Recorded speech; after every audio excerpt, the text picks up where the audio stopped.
ਮੇਰਾ ਨਾਮ ਕਲਪਨਾ ਹੈ। ਮੈਂ ਇੱਕ ਗਰੀਬ ਪਰਿਵਾਰ ਨਾਲ ਸੰਬੰਧ ਰੱਖਦੀ ਹਾਂ। ਮੇਰੇ ਤੋਂ ਇਲਾਵਾ ਮੇਰੇ ਪਰਿਵਾਰ ਵਿੱਚ ਮੇਰੀ ਇੱਕ ਵੱਡੀ ਭੈਣ ਅਤੇ ਇੱਕ ਛੋਟਾ ਭਰਾ ਹੈ। ਅਸੀਂ ਦੋਵੇਂ ਭੈਣਾਂ ਵੱਡੀਆਂ ਹਾਂ, ਇਸ ਲਈ ਅਸੀਂ ਆਪਣੇ ਛੋਟੇ ਭਰਾ ਨੂੰ ਬਹੁਤ ਪਿਆਰ ਕਰਦੀਆਂ ਹਾਂ। ਗਰੀਬੀ ਕਾਰਨ ਅਸੀਂ ਦੋਵੇਂ ਭੈਣਾਂ ਪੜ੍ਹ ਲਿਖ ਨਹੀਂ ਸਕਦੀਆਂ ਸੀ, ਪਰ ਅਸੀਂ ਫੈਸਲਾ ਕੀਤਾ ਸੀ ਕਿ ਅਸੀਂ ਆਪਣੇ ਛੋਟੇ ਭਰਾ ਨੂੰ ਇੰਨਾ ਪੜ੍ਹਾ ਲਿਖਾ ਦੇਵਾਂਗੇ ਕਿ ਉਹ ਆਪਣੇ ਪੈਰਾਂ ਤੇ ਖੜਾ ਹੋ ਸਕੇ, ਤਾਂ ਜੋ ਉਹ ਵੱਡਾ ਹੋ ਕੇ ਆਪਣੀ ਤੇ ਸਾਡੀ ਦੇਖਭਾਲ ਕਰ ਸਕੇ। ਸਾਡੇ ਮਾਤਾ ਪਿਤਾ ਸਾਨੂੰ ਛੱਡ ਕੇ ਇਸ ਦੁਨੀਆ ਤੋਂ ਚਲੇ ਗਏ ਸਨ। ਅਸੀਂ ਤਿੰਨੇ ਭੈਣ ਭਰਾ ਅਨਾਥਾਂ ਦੀ ਜ਼ਿੰਦਗੀ ਬਤੀਤ ਕਰ ਰਹੇ ਹਾਂ। ਅਸੀਂ ਦੋਵੇਂ ਭੈਣਾਂ ਪੜ੍ਹੀਆਂ ਲਿਖੀਆਂ ਨਹੀਂ ਸੀ, ਇਸ ਲਈ ਅਸੀਂ ਛੋਟੇ ਮੋਟੇ ਕੰਮ ਕਰਕੇ ਆਪਣਾ ਗੁਜ਼ਾਰਾ ਕਰ ਰਹੇ ਹਾਂ। ਮੇਰੀ ਵੱਡੀ ਭੈਣ ਬਹੁਤ ਸ਼ਰਮੀਲੀ ਸੀ ਅਤੇ ਹਮੇਸ਼ਾ ਘਰ ਦੇ ਕੰਮਾਂ ਵਿੱਚ ਰੁੱਝੀ ਰਹਿੰਦੀ ਸੀ, ਇਸ ਲਈ ਉਹ ਘਰੋਂ ਘੱਟ ਹੀ ਨਿਕਲਦੀ ਸੀ। ਸਾਡੇ ਮਾਤਾ ਪਿਤਾ ਦੇ ਇਸ ਸੰਸਾਰ ਤੋਂ ਚਲੇ ਜਾਣ ਤੋਂ ਬਾਅਦ ਸਾਨੂੰ ਬਹੁਤ ਸਾਰੀਆਂ ਮੁਸ਼ਕਲਾਂ ਦਾ ਸਾਹਮਣਾ ਕਰਨਾ ਪਿਆ। ਰਿਸ਼ਤੇਦਾਰਾਂ ਨੇ ਵੀ ਸਾਨੂੰ ਤਿੰਨਾਂ ਭੈਣ ਭਰਾਵਾਂ ਨੂੰ ਕਦੇ ਸਹਾਰਾ ਨਹੀਂ ਦਿੱਤਾ। ਅਸੀਂ ਦੋਵੇਂ ਭੈਣਾਂ ਤੇ ਆਪਣੀ ਜ਼ਿੰਦਗੀ ਆਪਣੇ ਬਲਬੂਤੇ ਤੇ ਹੀ ਗੁਜ਼ਾਰੀ ਹੈ। ਅੱਜ ਮੈਂ ਤੁਹਾਨੂੰ ਇੱਕ ਸੱਚੀ ਕਹਾਣੀ ਦੱਸਣ ਜਾ ਰਹੀ ਹਾਂ। ਸਾਡੇ ਵਰਗੇ ਸ਼ਹਿਰ ਵਿੱਚ ਅਜੇ ਸਕੂਲ ਅਧਿਆਪਕ ਹਨ ਜੋ ਵੀ ਸਾਇੰਸ ਲੈਬ ਵਿੱਚ ਪੜ੍ਹਾਉਂਦੇ ਜਾਂਦੇ ਸੀ ਤਾਂ ਲੈਬ ਵਿੱਚ ਹਨੇਰਾ ਕਰਕੇ ਹੀ ਬੱਚਿਆਂ ਨੂੰ ਪੜ੍ਹਾਉਂਦੇ ਸਨ। ਇਹ ਸੱਚੀ ਕਹਾਣੀ ਹੈ ਜਿਸ ਨੂੰ ਸੁਣ ਕੇ ਤੁਸੀਂ ਵੀ ਹੈਰਾਨ ਹੋ ਜਾਵੋਗੇ। ਅਸੀਂ ਦੋਵੇਂ ਭੈਣਾਂ ਪੜ੍ਹੀਆਂ ਲਿਖੀਆਂ ਨਹੀਂ ਸੀ, ਇਸ ਲਈ ਅਸੀਂ ਕੋਈ ਨੌਕਰੀ ਕਰਨ ਬਾਰੇ ਸੋਚਿਆ। ਪੜ੍ਹੇ ਲਿਖੇ ਨਾ ਹੋਣ ਕਰਕੇ ਸਾਨੂੰ ਚੰਗੀ ਨੌਕਰੀ ਵੀ ਨਹੀਂ ਮਿਲ ਸਕਦੀ ਸੀ। ਅਸੀਂ ਦੋਵੇਂ ਭੈਣਾਂ ਦੀ ਕਾਫੀ ਉਮਰ ਹੋ ਗਈ ਸੀ। ਮੇਰੀ ਵੱਡੀ ਭੈਣ ਸਿਲਾਈ ਕਰਦੀ ਸੀ ਅਤੇ ਮੈਂ ਇੱਕ ਸਕੂਲ ਵਿੱਚ ਸਫਾਈ ਦਾ ਕੰਮ ਕਰਦੀ ਸੀ। ਮੈਂ ਆਪਣੇ ਭਰਾ ਨੂੰ ਵੀ ਇਸ ਸਕੂਲ ਵਿੱਚ ਦਾਖਲਾ ਕਰਵਾਇਆ ਜਿੱਥੇ ਮੈਂ ਕੰਮ ਕਰਦੀ ਸੀ। ਇੱਥੇ ਕੰਮ ਕਰਨ ਦੇ ਕਾਰਨ ਉੱਥੋਂ ਦੇ ਪ੍ਰਿੰਸੀਪਲ ਮੇਰੇ ਭਰਾ ਦੀ ਫੀਸ ਥੋੜੀ ਘੱਟ ਕਰ ਦਿੰਦੇ ਸਨ ਅਤੇ ਜੇਕਰ ਫੀਸ ਲੇਟ ਹੋ ਜਾਂਦੀ ਸੀ ਤਾਂ ਵੀ ਉਸ ਨੂੰ ਕਿਸੇ ਕਿਸਮ ਦੀ ਪਰੇਸ਼ਾਨੀ ਦਾ ਸਾਹਮਣਾ ਨਹੀਂ ਕਰਨਾ ਪੈਂਦਾ ਸੀ। ਜਿਸ ਸਕੂਲ ਵਿੱਚ ਮੈਂ ਕੰਮ ਕਰਦੀ ਸੀ ਉੱਥੇ ਇੱਕ ਬਹੁਤ ਹੀ ਰੋਹਬਦਾਰ ਅਧਿਆਪਕ ਸੀ ਅਤੇ ਅਧਿਆਪਕ ਸਾਰੇ ਬੱਚਿਆਂ ਨੂੰ ਬੰਦ ਕਮਰੇ ਵਿੱਚ ਪੜ੍ਹਾਉਂਦੇ ਸੀ ਅਤੇ ਹੈਰਾਨੀ ਦੀ ਗੱਲ ਇਹ ਸੀ ਕਿ ਸਾਰੇ ਬੱਚਿਆਂ ਦਾ ਨਤੀਜਾ 80% ਆਉਂਦਾ ਸੀ। ਇਹ ਸੋਚ ਕੇ ਸਾਰਾ ਸਕੂਲ ਚਿੰਤਤ ਸੀ ਕਿ ਇਹ ਅਧਿਆਪਕ ਅਜਿਹਾ ਕਿਹੋ ਜਿਹਾ ਤਰੀਕਾ ਵਰਤ ਰਿਹਾ ਹੈ। ਮੈਂ ਬੱਚਿਆਂ ਨੂੰ ਪੜ੍ਹਾਉਣ ਵਿੱਚ ਬੱਚਿਆਂ ਦਾ ਨਤੀਜਾ 80% ਆਉਂਦਾ ਹੈ ਅਤੇ ਬੱਚੇ ਅਧਿਆਪਕ ਤੋਂ ਬਹੁਤ ਪ੍ਰਭਾਵਿਤ ਵੀ ਹਨ। ਕਹਿਣ ਨੂੰ ਤਾਂ ਸਕੂਲ ਦਾ ਸਟਾਫ ਬਹੁਤ ਵੱਡਾ ਸੀ, ਪਰ ਅਸਲੀਅਤ ਬਾਰੇ ਕਿਸੇ ਨੂੰ ਨਹੀਂ ਪਤਾ ਸੀ। ਆਖਰ ਕੀ ਕਾਰਨ ਸੀ ਕਿ ਸਕੂਲ ਦੀ ਸਾਇੰਸ ਅਧਿਆਪਕ ਹਨੇਰੇ ਵਿੱਚ ਬੱਚਿਆਂ ਨੂੰ ਪੜ੍ਹਾਉਂਦੀ ਹੈ। ਸਕੂਲ ਵਿੱਚ ਇਹ ਸਭ ਜਾਣਨ ਲਈ ਲੋਕਾਂ ਦੀ ਦਿਲਚਸਪੀ ਹੋਰ ਵੀ ਵੱਧ ਰਹੀ ਸੀ, ਇੱਥੋਂ ਤੱਕ ਕਿ ਸਕੂਲ ਦੇ ਪ੍ਰਿੰਸੀਪਲ ਵੀ ਕਾਫੀ ਹੈਰਾਨ ਸਨ। ਫਿਰ ਇੱਕ ਦਿਨ ਸਕੂਲ ਦੀ ਪ੍ਰਿੰਸੀਪਲ ਨੇ ਫੈਸਲਾ ਕੀਤਾ ਕਿ ਉਹ ਸੱਚਾਈ ਜਾਣਨਾ ਚਾਹੁੰਦੀ ਹੈ। ਮੈਨੂੰ ਇਸ ਸਕੂਲ ਵਿੱਚ ਸਵੀਪਰ ਵਜੋਂ ਕੰਮ ਕਰਦਿਆਂ 8 ਸਾਲ ਹੋ ਗਏ ਸਨ। ਉਸ ਅਨੁਸਾਰ ਮੈਂ ਹੀ ਪੂਰੇ ਸਕੂਲ ਵਿੱਚ ਸਭ ਤੋਂ ਪੁਰਾਣੀ ਮੁਲਾਜ਼ਮ ਸੀ। ਇਸੇ ਲਈ ਸਕੂਲ ਦੇ ਪ੍ਰਿੰਸੀਪਲ ਨੇ ਮੈਨੂੰ ਆਪਣੇ ਕੋਲ ਬੁਲਾਇਆ ਅਤੇ ਉਸ ਨੇ ਇਹ ਸਭ ਜਾਣਨ ਦੀ ਜ਼ਿੰਮੇਵਾਰੀ ਮੈਨੂੰ ਸੌਂਪ ਦਿੱਤੀ। ਪ੍ਰਿੰਸੀਪਲ ਨੇ ਕਿਹਾ ਕਿ ਜੇਕਰ ਤੁਸੀਂ ਸਾਡੇ ਲਈ ਇਹ ਕੰਮ ਕਰੋਗੇ ਤਾਂ ਅਸੀਂ ਤੁਹਾਨੂੰ ਪੈਸੇ ਵੀ ਦੇਵਾਂਗੇ। ਸਾਇੰਸ ਟੀਚਰ ਜਿਸ ਦਾ ਨਾਮ ਅੰਮ੍ਰਿਤਾ ਸੀ, ਸਕੂਲ ਵਿੱਚ ਹਰ ਕੋਈ ਉਸ ਨੂੰ ਅੰਮ੍ਰਿਤਾ ਮੈਡਮ ਕਹਿ ਕੇ ਬੁਲਾਉਂਦੇ ਸਨ। ਇਹ ਅਧਿਆਪਕ ਪ੍ਰਿੰਸੀਪਲ ਦੀ ਜਾਣ ਪਹਿਚਾਣ ਦੀ ਸੀ ਅਤੇ ਕਾਫੀ ਉਮਰ ਦੀ ਸੀ ਅਤੇ ਬਹੁਤ ਗੁੱਸੇ ਵਾਲੀ ਸੀ। ਇਸੇ ਕਰਕੇ ਹਰ ਕਿਸੇ ਦਾ ਸੁਭਾਅ ਉਸ ਨਾਲ ਮੇਲ ਨਹੀਂ ਖਾਂਦਾ ਸੀ, ਪਰ ਉਹ ਬੱਚਿਆਂ ਨੂੰ ਬੜੇ ਪਿਆਰ ਨਾਲ ਪੜ੍ਹਾਉਂਦੀ ਸੀ। ਮੈਨੂੰ ਯਾਦ ਹੈ ਜਦੋਂ ਮੈਂ 8 ਸਾਲ ਪਹਿਲਾਂ ਇਸ ਸਕੂਲ ਵਿੱਚ ਕੰਮ ਕਰਨ ਆਈ ਸੀ ਤਾਂ ਇਹ ਸਕੂਲ ਨਵਾਂ ਬਣਿਆ ਸੀ। ਉਸ ਤੋਂ ਬਾਅਦ ਹੀ ਮੈਂ ਇੱਥੇ ਸਵੀਪਰ ਵਜੋਂ ਨੌਕਰੀ ਕਰ ਲਈ ਸੀ ਅਤੇ ਮੇਰਾ ਭਰਾ 7 ਸਾਲਾਂ ਤੋਂ ਇੱਥੇ ਪੜ੍ਹ ਰਿਹਾ ਹੈ। ਇੱਥੇ 1 ਸਾਲ ਕੰਮ ਕਰਨ ਤੋਂ ਬਾਅਦ ਹੀ ਮੈਂ ਆਪਣੇ ਭਰਾ ਨੂੰ ਇਸ ਸਕੂਲ ਵਿੱਚ ਦਾਖਲਾ ਕਰਵਾਇਆ। ਪਹਿਲਾਂ ਮੇਰਾ ਭਰਾ ਸਰਕਾਰੀ ਸਕੂਲ ਵਿੱਚ ਪੜ੍ਹਦਾ ਸੀ, ਉਸ ਤੋਂ ਬਾਅਦ ਮੈਂ ਉਸ ਨੂੰ ਇਸ ਸਕੂਲ ਵਿੱਚ ਦਾਖਲਾ ਕਰਵਾ ਦਿੱਤਾ। ਇਹ ਸਕੂਲ ਸਾਡੇ ਘਰ ਤੋਂ ਸਿਰਫ 10 ਮਿੰਟ ਦੀ ਦੂਰੀ ਤੇ ਸਥਿਤ ਹੈ। ਜਦੋਂ ਮੈਨੂੰ ਅਧਿਆਪਕ ਅੰਮ੍ਰਿਤਾ ਦਾ ਭੇਤ ਖੋਲ੍ਹਣ ਦੀ ਜ਼ਿੰਮੇਵਾਰੀ ਦਿੱਤੀ ਗਈ ਤਾਂ ਫਾਈਨਲ ਇਮਤਿਹਾਨ ਨੇੜੇ ਸਨ ਅਤੇ ਅਗਲੇ ਸਾਲ ਮੇਰਾ ਭਰਾ ਵੀ ਅੰਮ੍ਰਿਤਾ ਮੈਡਮ ਤੋਂ ਸਾਇੰਸ ਦੀ ਪੜ੍ਹਾਈ ਕਰਨ ਜਾ ਰਿਹਾ ਸੀ। ਮੇਰਾ ਇਰਾਦਾ ਇਹ ਵੀ ਸੀ ਕਿ ਆਪਣੇ ਭਰਾ ਤੋਂ ਸੱਚਾਈ ਜਾਣ ਕੇ ਸਕੂਲ ਦੇ ਪ੍ਰਿੰਸੀਪਲ ਨੂੰ ਸਭ ਕੁਝ ਦੱਸਾਂਗੀ। ਮੈਂ ਇਹ ਜ਼ਿੰਮੇਵਾਰੀ ਸਿਰਫ ਪੈਸੇ ਦੇ ਲਾਲਚ ਵਿੱਚ ਹੀ ਲਈ ਸੀ ਅਤੇ ਮੇਰਾ ਕੋਈ ਗਲਤ ਇਰਾਦਾ ਨਹੀਂ ਸੀ, ਕਿਉਂਕਿ ਮੇਰੇ ਘਰ ਵਿੱਚ ਪੈਸੇ ਦੀ ਕਮੀ ਸੀ, ਇਸ ਲਈ ਮੈਨੂੰ ਪੈਸੇ ਦੀ ਬਹੁਤ ਜ਼ਰੂਰਤ ਸੀ। ਮੈਂ ਇਸ ਲਈ ਇਹ ਕੰਮ ਕਰਨ ਲਈ ਤਿਆਰ ਸੀ। ਮੈਨੂੰ ਨਹੀਂ ਪਤਾ ਸੀ ਕਿ ਸੱਚਾਈ ਦਾ ਪਤਾ ਕਿਵੇਂ ਲੱਗੇਗਾ ਅਤੇ ਮੈਨੂੰ ਕਿਹੜੀਆਂ ਮੁਸ਼ਕਲਾਂ ਦਾ ਸਾਹਮਣਾ ਕਰਨਾ ਪਵੇਗਾ। ਜੇ ਮੈਨੂੰ ਪਤਾ ਹੁੰਦਾ ਕਿ ਇਸ ਰਾਜ ਨੂੰ ਖੋਲ੍ਹਣ ਵਿੱਚ ਮੈਨੂੰ ਬਹੁਤ ਸਾਰੀਆਂ ਮੁਸ਼ਕਲਾਂ ਦਾ ਸਾਹਮਣਾ ਕਰਨਾ ਪਵੇਗਾ ਅਤੇ ਮੇਰੀ ਜ਼ਿੰਦਗੀ ਦੀ ਸਾਰੀ ਸ਼ਾਂਤੀ ਬਰਬਾਦ ਹੋ ਜਾਵੇਗੀ,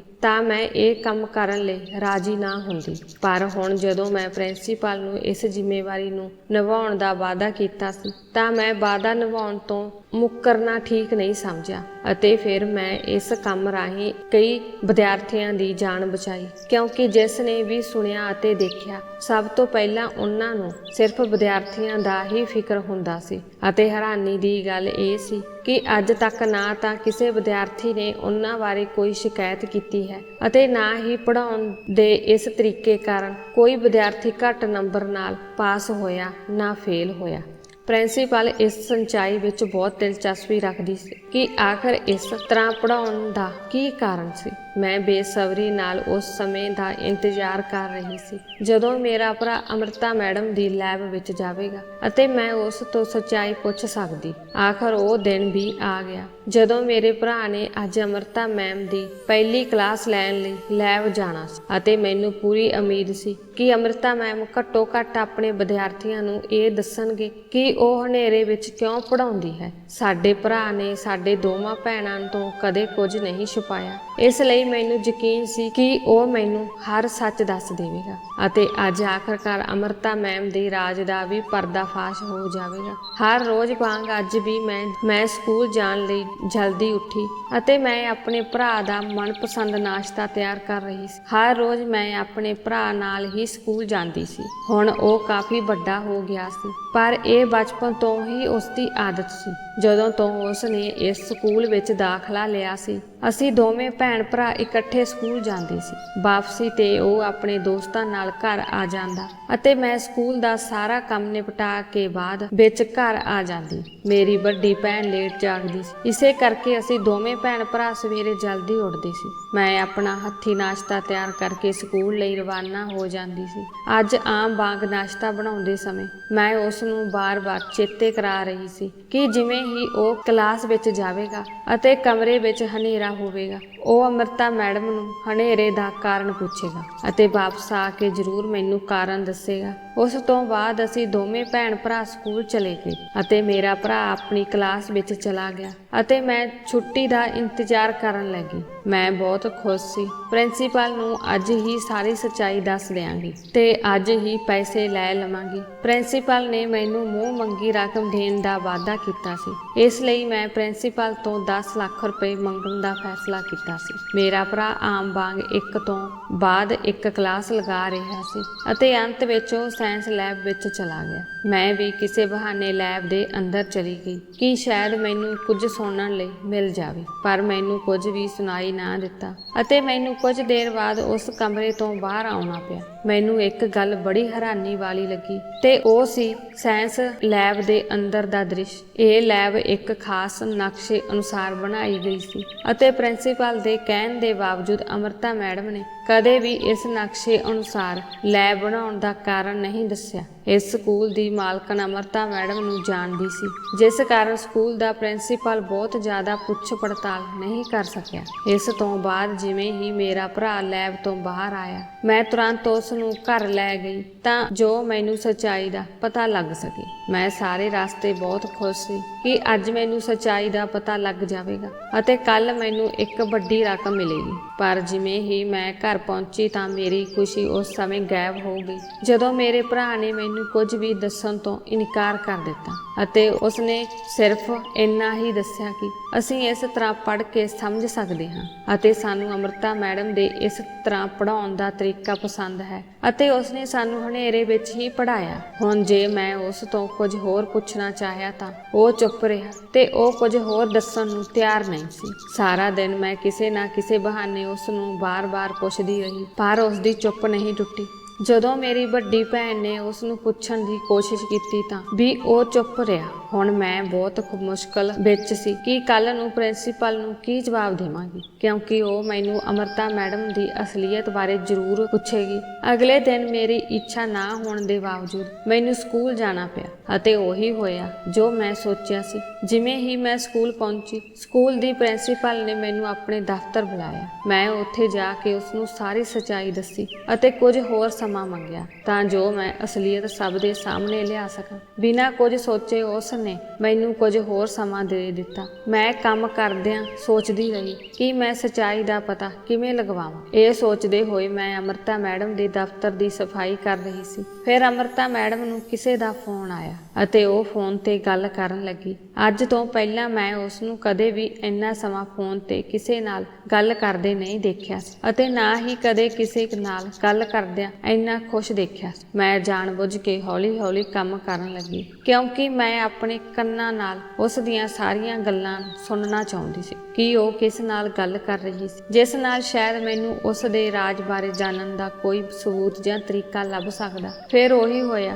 ਜੋ ਮੈਂ ਚਾਹੁੰਦੀ ਸੀ। ਉਸ ਦੇ ਫੋਨ ਤੇ ਗੱਲ ਕਰਨ ਤੋਂ ਬਾਅਦ ਮੈਨੂੰ ਇੱਕ ਤਰੀਕਾ ਲੱਭਿਆ ਜਿਸ ਦੀ ਮਦਦ ਨਾਲ ਮੈਂ ਅਮਰਤਾ ਮੈਡਮ ਦੀ ਅਸਲੀਅਤ ਨੂੰ ਉਜਾਗਰ ਕਰ ਸਕਦੀ ਸੀ। ਸਮਝੋ ਕਿ ਉਸ ਦੀ ਕਮਜ਼ੋਰੀ ਮੇਰੇ ਹੱਥਾਂ ਵਿੱਚ ਆ ਗਈ ਸੀ। ਅਮਰਤਾ ਮੈਡਮ ਫੋਨ ਤੇ ਕਿਸੇ ਨਾਲ ਗੱਲ ਕਰਨ 'ਚ ਇੰਨੀ ਮਸਤ ਸੀ ਕਿ ਉਸ ਦਾ ਧਿਆਨ ਮੇਰੇ ਤੋਂ ਹਟ ਗਿਆ ਅਤੇ ਉਹ ਫੋਨ ਤੇ ਖੁੱਲ੍ਹ ਕੇ ਗੱਲ ਕਰ ਰਹੀ ਸੀ। ਫੋਨ ਤੇ ਗੱਲ ਕਰਦਿਆਂ ਹੋਏ ਅਮਰਤ ਮੈਡਮ ਨੇ ਉਸ ਵਿਅਕਤੀ ਨੂੰ ਕਿਹਾ ਕਿ ਤੁਸੀਂ ਜਾਣਦੇ ਹੋ ਕਿ ਮੈਂ ਆਪਣੀਆਂ ਗੱਲਾਂ ਆਪਣੇ ਦੋਸਤਾਂ ਤੋਂ ਇਲਾਵਾ ਕਿਸੇ ਨਾਲ ਵੀ ਸਾਂਝੀਆਂ ਨਹੀਂ ਕਰਦੀ। ਜਦੋਂ ਤੋਂ ਮੇਰੇ ਪਤੀ ਦੀ ਮੌਤ ਹੋਈ ਹੈ, ਮੈਂ ਤੁਹਾਡੇ ਤੋਂ ਇਲਾਵਾ ਕਿਸੇ ਹੋਰ ਨਾਲ ਗੱਲ ਨਹੀਂ ਕੀਤੀ ਕਿਉਂਕਿ ਮੇਰੇ ਸਾਰੇ ਦੋਸਤ ਕਿਸੇ ਨਾ ਕਿਸੇ ਮਤਲਬ ਕਾਰਨ ਮੇਰੇ ਨਾਲ ਸਨ। ਪਰ ਤੁਸੀਂ ਹੀ ਹੋ ਜੋ ਇੰਨੇ ਸਾਲਾਂ ਤੋਂ ਮੇਰੇ ਨਾਲ ਸੰਪਰਕ ਵਿੱਚ ਰਹੇ ਹੋ ਅਤੇ ਮੇਰੇ ਨਾਲ ਬਿਨਾਂ ਮਤਲਬ ਦੇ ਗੱਲ ਕਰਦੇ ਹੋ। ਫਿਰ ਕੁਝ ਦੇਰ ਬਾਅਦ ਦੂਜੇ ਪਾਸੇ ਦੀ ਗੱਲ ਸੁਣ ਕੇ ਅਮਰਤਾ ਮੈਡਮ ਹੱਸਣ ਲੱਗ ਪਈ ਅਤੇ ਕਹਿਣ ਲੱਗੀ ਕਿ ਹਾਂ, ਇਸ ਲਈ ਲੈਬ ਦਾ ਰਾਜ ਸਿਰਫ ਤੁਸੀਂ ਹੀ ਜਾਣਦੇ ਹੋ। ਮੇਰੇ ਪਤੀ ਨੂੰ ਵੀ ਇਹ ਭੇਤ ਨਹੀਂ ਪਤਾ ਸੀ, ਪਰ ਤੁਸੀਂ ਅਜਿਹਾ ਚੰਗੀ ਦੋਸਤ ਹੋ ਤੇ ਇਹ ਤੁਹਾਡਾ ਹੱਕ ਹੈ ਕਿ ਮੈਂ ਤੁਹਾਡੇ ਨਾਲ ਹਰ ਪਰਸਨਲ ਗੱਲ ਸਾਂਝੀ ਕਰਾਂ। ਇਹ ਸੁਣ ਕੇ ਮੈਂ ਹੈਰਾਨ ਰਹਿ ਗਈ ਕਿ ਇਸ ਰਾਜ ਬਾਰੇ ਅਮਰਤਾ ਮੈਡਮ ਤੋਂ ਇਲਾਵਾ ਜੇ ਕਿਸੇ ਨੂੰ ਪਤਾ ਸੀ ਤਾਂ ਉਹ ਉਸ ਦੀ ਦੋਸਤ ਸੀ। ਹੁਣ ਮੈਨੂੰ ਆਪਣੇ ਮਨ ਵਿੱਚ ਆਈ ਯੋਜਨਾ ਤੇ ਧਿਆਨ ਦੇਣ ਲਈ ਕੁਝ ਸਮਾਂ ਚਾਹੀਦਾ ਸੀ, ਪਰ ਮੈਨੂੰ ਯਕੀਨ ਸੀ ਕਿ ਮੈਂ ਇਸ ਤਰੀਕੇ ਨਾਲ ਜ਼ਰੂਰ ਕਾਮਯਾਬ ਹੋਵਾਂਗੀ। ਮੈਂ ਸਭ ਕੁਝ ਸੁਣ ਲਿਆ ਸੀ। ਕੁਝ ਦੇਰ ਬਾਅਦ ਅਮਰਤਾ ਮੈਡਮ ਨੇ ਆਪਣਾ ਫੋਨ ਕੱਟ ਦਿੱਤਾ। ਇਸ ਤੋਂ ਬਾਅਦ ਮੈਂ ਤੁਰੰਤ ਸਕੂਲ ਤੋਂ ਘਰ ਆ ਗਈ ਅਤੇ ਆਪਣੀ ਭੈਣ ਨੂੰ ਸਾਰੀ ਗੱਲ ਦੱਸੀ। ਮੈਂ ਆਪਣੀ ਭੈਣ ਨੂੰ ਇਸ ਯੋਜਨਾ ਬਾਰੇ ਸਾਰੀ ਗੱਲ ਦੱਸੀ ਅਤੇ ਕਿਹਾ ਕਿ ਤੁਸੀਂ ਅਜਿਹਾ ਕਰੋ, ਕੱਲ ਜਦੋਂ ਅਮਰਤਾ ਮੈਡਮ ਸਕੂਲ ਤੋਂ ਆਪਣੇ ਘਰ ਜਾਂਦੀ ਹੈ ਤਾਂ ਤੁਸੀਂ ਮੇਰੇ ਸਕੂਲ ਦੇ ਬਾਹਰ ਆ ਕੇ ਕਿਸੇ ਬਹਾਨੇ ਅਮਰਤਾ ਮੈਡਮ ਨਾਲ ਗੱਲ ਕਰਨੀ ਸ਼ੁਰੂ ਕਰ ਦਿਓ। ਇਸੇ ਤਰ੍ਹਾਂ ਤੁਸੀਂ ਉਸ ਦੇ ਸਾਹਮਣੇ ਬਾਰ-ਬਾਰ ਆਉਂਦੇ ਰਹੋ ਅਤੇ 1 ਮਹੀਨੇ ਦੇ ਅੰਦਰ-ਅੰਦਰ ਤੁਸੀਂ ਉਸ ਦੇ ਚੰਗੇ ਦੋਸਤ ਬਣ ਜਾਓ, ਜਿਸ ਕਾਰਨ ਉਹ ਤੁਹਾਨੂੰ ਆਸਾਨੀ ਨਾਲ ਆਪਣਾ ਰਾਜ ਦੱਸ ਦੇਵੇਗੀ। ਪਹਿਲਾਂ ਮੇਰੀ ਭੈਣ ਹੈਰਾਨੀ ਨਾਲ ਮੇਰੇ ਵੱਲ ਦੇਖਣ ਲੱਗੀ ਕਿ ਉਸ ਨੂੰ 1 ਮਹੀਨੇ ਵਿੱਚ ਇਹ ਕਿਵੇਂ ਪਤਾ ਲੱਗ ਸਕਦਾ ਹੈ ਜੋ ਇੰਨੇ ਸਾਲਾਂ ਵਿੱਚ ਕੋਈ ਨਹੀਂ ਜਾਣ ਸਕਿਆ। ਪਰ ਫਿਰ ਮੈਂ ਉਸ ਨੂੰ ਉਹ ਸਭ ਕੁਝ ਦੱਸਿਆ ਜੋ ਮੈਂ ਅੱਜ ਸੁਣਿਆ ਸੀ ਕਿ ਅਮਰਤਾ ਮੈਡਮ ਸਭ ਕੁਝ ਆਪਣੇ ਦੋਸਤਾਂ ਨਾਲ ਸਾਂਝਾ ਕਰਦੀ ਹੈ ਅਤੇ ਜਦੋਂ ਤੋਂ ਉਹਨਾਂ ਦੇ ਪਤੀ ਦੀ ਮੌਤ ਹੋਈ ਹੈ ਉਹ ਖਾਸ ਤੌਰ ਤੇ ਆਪਣੀਆਂ ਸਾਰੀਆਂ ਗੱਲਾਂ ਆਪਣੇ ਦੋਸਤਾਂ ਨੂੰ ਦੱਸਦੀ ਹੈ। ਮੇਰੀ ਭੈਣ ਨੇ ਇਸ ਕੰਮ ਲਈ ਹਾਮੀ ਭਰ ਦਿੱਤੀ ਸੀ ਅਤੇ ਸਾਰਾ ਦਿਨ ਅਸੀਂ ਵੱਖ-ਵੱਖ ਤਰੀਕਿਆਂ ਨਾਲ ਸੋਚਦੇ ਰਹੇ ਕਿ ਅਮਰਤਾ ਮੈਡਮ ਦੇ ਕੇਸ ਨੂੰ ਜਲਦੀ ਤੋਂ ਜਲਦੀ ਕਿਵੇਂ ਸਾਹਮਣੇ ਲਿਆਂਦਾ ਜਾਵੇ ਅਤੇ ਉਸ ਦਾ ਵਿਸ਼ਵਾਸ ਕਿਵੇਂ ਹਾਸਲ ਕੀਤਾ ਜਾਵੇ। ਅਗਲੇ ਦਿਨ ਬਿਉਂਤ ਅਨੁਸਾਰ ਮੇਰੀ ਭੈਣ ਸਕੂਲ ਤੋਂ ਕੁਝ ਦੂਰੀ ਤੇ ਖੜੀ ਸੀ। ਜਿਵੇਂ ਹੀ ਸਕੂਲ ਖਤਮ ਹੋਇਆ ਅਤੇ ਕੁਝ ਦੇਰ ਬਾਅਦ ਅਮਰਤਾ ਮੈਡਮ ਆਪਣੇ ਘਰ ਜਾਣ ਲਈ ਸਕੂਲ ਤੋਂ ਬਾਹਰ ਆਈ ਅਤੇ ਉਹ ਆਪਣੇ ਘਰ ਜਾਣ ਲਈ ਰਿਕਸ਼ੇ ਵਿੱਚ ਬੈਠ ਗਈ। ਮੇਰੀ ਭੈਣ ਨੇ ਉਸ ਦਾ ਪਿੱਛਾ ਕੀਤਾ ਅਤੇ ਯੋਜਨਾ ਦੇ ਅਨੁਸਾਰ ਜਿਵੇਂ ਹੀ ਮੇਰੀ ਭੈਣ ਉਸ ਦੇ ਘਰ ਪਹੁੰਚੀ ਤਾਂ ਮੇਰੀ ਭੈਣ ਨੇ ਉਸ ਦੇ ਨਾਲ ਗੱਲ ਕਰਨ ਦੀ ਕੋਸ਼ਿਸ਼ ਕੀਤੀ। ਮੇਰੀ ਭੈਣ ਨੇ ਪਹਿਲਾਂ ਕਿਸੇ ਅਣਜਾਣ ਵਿਅਕਤੀ ਦਾ ਬਹਾਨਾ ਬਣਾ ਕੇ ਉਸ ਵਿਅਕਤੀ ਦਾ ਪਤਾ ਪੁੱਛਿਆ ਅੰਮ੍ਰਿਤਾ ਮੈਡਮ ਆਪਣੇ ਘਰ ਦੇ ਦਰਵਾਜ਼ੇ ਤੇ ਖੜੀ ਸੀ। ਉਸਨੇ ਕਿਹਾ ਕਿ ਉਸ ਨੂੰ ਇਸ ਆਦਮੀ ਬਾਰੇ ਨਹੀਂ ਪਤਾ ਸੀ, ਉਹ ਕੌਣ ਹੈ ਅਤੇ ਕਿੱਥੇ ਰਹਿੰਦਾ ਹੈ। ਇਹ ਕਹਿ ਕੇ ਉਹ ਆਪਣੇ ਘਰ ਦਾ ਤਾਲਾ ਖੋਲ੍ਹਣ ਲੱਗੀ। ਮੇਰੀ ਭੈਣ ਨੇ ਦੱਸਿਆ ਕਿ ਇੱਥੇ ਮੇਰੇ ਕਿਸੇ ਰਿਸ਼ਤੇਦਾਰ ਦਾ ਘਰ ਹੈ। ਮੈਂ ਇੱਥੇ ਅਣਜਾਣ ਹਾਂ, ਇਸ ਲਈ ਮੈਂ ਆਪਣੇ ਰਿਸ਼ਤੇਦਾਰ ਦਾ ਘਰ ਲੱਭ ਰਹੀ ਹਾਂ। ਮੈਂ ਉਸ ਦਾ ਘਰ ਨਹੀਂ ਲੱਭ ਸਕਦੀ। ਮੈਨੂੰ ਬਹੁਤ ਚਿੰਤਾ ਹੋ ਰਹੀ ਹੈ। ਮੈਂ ਇਸ ਸ਼ਹਿਰ ਵਿੱਚ ਕਿਸੇ ਨੂੰ ਨਹੀਂ ਜਾਣਦੀ। ਮੈਂ ਆਪਣੇ ਰਿਸ਼ਤੇਦਾਰ ਦਾ ਨੰਬਰ ਲਗਾਉਣ ਦੀ ਕੋਸ਼ਿਸ਼ ਕਰ ਰਹੀ ਹਾਂ, ਪਰ ਨੰਬਰ ਨਹੀਂ ਲੱਗ ਰਿਹਾ। ਕੁਝ ਸਮਾਂ ਪਹਿਲਾਂ ਜਦੋਂ ਮੈਂ ਆਪਣੇ ਰਿਸ਼ਤੇਦਾਰ ਨਾਲ ਗੱਲ ਕੀਤੀ ਤਾਂ ਉਸ ਨੇ ਮੈਨੂੰ ਇਸ ਘਰ ਦਾ ਪਤਾ ਦੱਸ ਦਿੱਤਾ। ਇਸੇ ਲਈ ਮੈਂ ਇੱਥੇ ਆ ਕੇ ਖੜੀ ਹਾਂ। ਹੁਣ ਮੈਨੂੰ ਕੁਝ ਦੇਰ ਉਸ ਦਾ ਇੰਤਜ਼ਾਰ ਕਰਨਾ ਪਵੇਗਾ। ਉਸ ਨੇ ਕਿਹਾ ਸੀ ਕਿ ਉਹ 2 ਘੰਟੇ ਬਾਅਦ ਆ ਕੇ ਮੈਨੂੰ ਇੱਥੋਂ ਇਸ ਘਰ ਦੇ ਨੇੜੇ ਤੋਂ ਲੈ ਜਾਵੇਗਾ। ਗਰਮੀ ਬਹੁਤ ਹੈ ਅਤੇ ਬਾਹਰ ਬਹੁਤ ਜ਼ਿਆਦਾ ਧੁੱਪ ਹੈ। ਹੁਣ ਸ਼ਾਇਦ ਮੈਨੂੰ ਤੁਹਾਡੇ ਦਰਵਾਜ਼ੇ ਤੇ ਖੜ ਕੇ ਉਡੀਕ ਕਰਨੀ ਪਵੇਗੀ। ਅੰਮ੍ਰਿਤਾ ਮੈਡਮ ਕਹਿਣ ਲੱਗੀ, ਜੇ ਤੁਸੀਂ ਚਾਹੋ ਤਾਂ ਮੇਰੇ ਘਰ ਅੰਦਰ ਬੈਠ ਕੇ ਉਡੀਕ ਕਰ ਸਕਦੇ ਹੋ। ਮੇਰੀ ਭੈਣ ਨੇ ਉਸ ਦਾ ਧੰਨਵਾਦ ਕੀਤਾ ਅਤੇ ਉਸਦੇ ਘਰ ਅੰਦਰ ਚਲੀ ਗਈ। ਅੰਮ੍ਰਿਤਾ ਮੈਡਮ ਨੇ ਬੜੇ ਆਦਰ ਨਾਲ ਉਸ ਨੂੰ ਸੋਫੇ ਤੇ ਬੈਠਣ ਲਈ ਕਿਹਾ। ਇਸ ਤੋਂ ਬਾਅਦ ਦੋਵਾਂ ਵਿਚਾਲੇ ਗੱਲਬਾਤ ਦਾ ਸਿਲਸਿਲਾ ਸ਼ੁਰੂ ਹੋ ਗਿਆ। ਅੰਮ੍ਰਿਤਾ ਮੈਡਮ ਨੇ ਮੇਰੀ ਭੈਣ ਬਾਰੇ ਪੁੱਛਣ ਦੀ ਕੋਸ਼ਿਸ਼ ਕੀਤੀ। ਮੇਰੀ ਭੈਣ ਨੇ ਦੱਸਿਆ ਕਿ ਮੈਂ ਇੱਥੇ ਪਹਿਲੀ ਵਾਰ ਇਸ ਸ਼ਹਿਰ ਆਈ ਹਾਂ। ਮੇਰੇ ਰਿਸ਼ਤੇਦਾਰ ਇੱਥੇ ਰਹਿੰਦੇ ਹਨ। ਮੈਂ ਉਸ ਨੂੰ ਮਿਲਣ ਆਈ ਹਾਂ। ਸਾਡੇ ਮਾਪੇ ਇਸ ਸੰਸਾਰ ਵਿੱਚ ਨਹੀਂ ਹਨ, ਇਸ ਲਈ ਅਸੀਂ ਆਪਣੇ ਰਿਸ਼ਤੇਦਾਰਾਂ ਨਾਲ ਬਹੁਤ ਚੰਗੇ ਸੰਬੰਧ ਰੱਖਦੇ ਹਾਂ। ਅਸੀਂ ਹਮੇਸ਼ਾ ਫੋਨ ਤੇ ਗੱਲ ਕਰਦੇ ਹਾਂ, ਪਰ ਪਹਿਲੀ ਵਾਰ ਉਸ ਨੇ ਮੈਨੂੰ ਆਪਣੇ ਘਰ ਬੁਲਾਇਆ। ਉਹ ਥੋੜੇ ਸਮੇਂ ਵਿੱਚ ਆ ਕੇ ਮੈਨੂੰ ਇੱਥੋਂ ਲੈ ਜਾਵੇਗਾ। ਉਸ ਦੀ ਗੱਲ ਸੁਣ ਕੇ ਅੰਮ੍ਰਿਤਾ ਮੈਡਮ ਵੀ ਉਤੇਜਿਤ ਹੋ ਗਈ। ਫਿਰ ਮੇਰੀ ਭੈਣ ਨੇ ਅੰਮ੍ਰਿਤਾ ਮੈਡਮ ਨੂੰ ਉਸ ਬਾਰੇ ਪੁੱਛਿਆ, ਤੁਸੀਂ ਕੀ ਕਰਦੇ ਹੋ? ਉਸ ਨੇ ਦੱਸਿਆ ਕਿ ਉਹ ਅਧਿਆਪਕ ਹੈ ਅਤੇ ਸਕੂਲ ਵਿੱਚ ਪੜ੍ਹਾਉਂਦੀ ਹੈ। ਮੇਰੀ ਭੈਣ ਨੇ ਪੁੱਛਿਆ ਕਿ ਤੁਸੀਂ ਕਿਸ ਵਿਸ਼ੇ ਦੀ ਅਧਿਆਪਕ ਹੋ? ਤਾਂ ਉਸ ਨੇ ਦੱਸਿਆ ਕਿ ਮੈਂ ਬੱਚਿਆਂ ਨੂੰ ਸਾਇੰਸ ਪੜ੍ਹਾਉਂਦੀ ਹਾਂ। ਮੈਂ ਸਾਇੰਸ ਅਧਿਆਪਕ ਹਾਂ। ਮੇਰੀ ਭੈਣ ਪਹਿਲੀ ਵਾਰ ਘਰੋਂ ਬਾਹਰ ਆਈ ਸੀ। ਉਹ ਇਸ ਕੰਮ ਲਈ ਰਾਜੀ ਨਹੀਂ ਸੀ। ਭਾਵੇਂ ਇਸ ਰਕਮ ਨਾਲ ਸਾਡੇ ਘਰ ਦੇ ਹਾਲਾਤ ਬਹੁਤ ਸੁਧਰ ਸਕਦੇ ਸਨ, ਇਸੇ ਲਈ ਉਹ ਇਹ ਕੰਮ ਕਰਨ ਲਈ ਰਾਜੀ ਹੋ ਗਈ ਸੀ। ਉਹ ਅੰਮ੍ਰਿਤਾ ਮੈਡਮ ਦੇ ਸਾਹਮਣੇ ਬਹੁਤ ਘਬਰਾਹਟ ਮਹਿਸੂਸ ਕਰ ਰਹੀ ਸੀ, ਇਸੇ ਕਰਕੇ ਉਹ ਉਸ ਨਾਲ ਬਹੁਤੀ ਗੱਲ ਨਹੀਂ ਕਰ ਸਕਦੀ ਸੀ। ਥੋੜੀ ਦੇਰ ਬਾਅਦ ਉਸਨੇ ਬਹਾਨਾ ਬਣਾਇਆ ਕਿ ਉਸਦੇ ਰਿਸ਼ਤੇਦਾਰ ਦਾ ਸੁਨੇਹਾ ਆ ਗਿਆ ਹੈ, ਉਹ ਮੈਨੂੰ ਲੈਣ ਲਈ ਬਾਹਰ ਆਏ ਹਨ। ਤਾਂ ਉਹ ਉੱਠ ਕੇ ਚਲੀ ਗਈ। ਮੈਂ ਆਪਣੀ ਭੈਣ ਨੂੰ ਬਹੁਤ ਸਮਝਾਇਆ ਕਿ ਜੇ ਤੂੰ ਅਜਿਹਾ ਕਰੇਗੀ ਤਾਂ ਸਾਡੇ ਘਰ ਦੀ ਹਾਲਤ ਸੁਧਰ ਜਾਵੇਗੀ ਅਤੇ ਸਾਨੂੰ ਬਹੁਤ ਸਾਰਾ ਪੈਸਾ ਵੀ ਮਿਲੇਗਾ। ਮੇਰੀ ਭੈਣ ਸਮਝ ਗਈ ਸੀ।